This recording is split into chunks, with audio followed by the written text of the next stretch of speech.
सिंध के सबसे बड़े press club Karachi press club के सालाना इलेक्शन 2025 आज मुनक्किद हुए।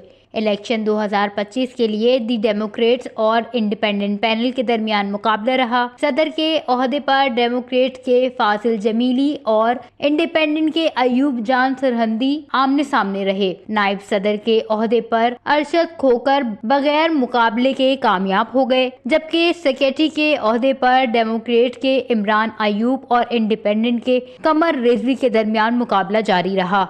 ये साला कराची प्रेस क्लब जो इलेक्शन भी गए और तरह खबर है कि कराची प्रेस क्लब अमा इदारे के हर साल इलेक्शन हुआ, लेकिन चूंकि कराची जो हालात तरह खबर है टीम चूना 11 मकामात धरने और दो मेन जो रोड बंद लेकिन फिर भी मरदुम पैदा का और इंशाल्लाह घंटे तो वक्त गिनदे के अन्नी 66.5 वोट कास बिकता, लेकिन मैं उम्मीद करें कि ये 66 बल्कि 69 तक भी रहो। हाँ, कुछ कम इस वजह से लग रही है कि इलेक्शन ही थोड़ा वन साइडेड है, क्योंकि प्रॉपर सामने कोई दी डेमोक्रेट्स के सामने कोई पैनल उस तरह बना नहीं। इक्का दुक्का उम्मीदवार थे जो आज़ाद खड़े थे, तो वो खड़े हैं सिर्फ। दूसरा, शहर के हालात में भी कुछ धरने वरने भी हैं, लेकिन उसके बावजूद अभी मैं देख रहा हूँ कि लोग आ रहे हैं, तो होपफुली कि टर्न आउट कुछ बेहतर हो जाएगा। देखिए, गुज़िश्ता साल भी उतने वोट नहीं आए थे जितना हम तवक्को कर रहे थे, क्योंकि पिछले साल भी मुकाबला नहीं था, चंद सीटों के ऊपर वो सारा हुआ था और अभी भी ऐसे ही है, कोई पैनल तो नहीं है। तो ये वोटर कम आने की एक बुनियादी वजह ये। दूसरा, आप ये देख रहे हैं कि कराची में 10-12 मकामात पर बंद है और सैटरडे मोस्टली, लेकिन वोट होने चाहिए, ज्यादा होने चाहिए। आज के इलेक्शन में 1507 उम्मीदवारों ने अपने वोट का इस्तेमाल किया।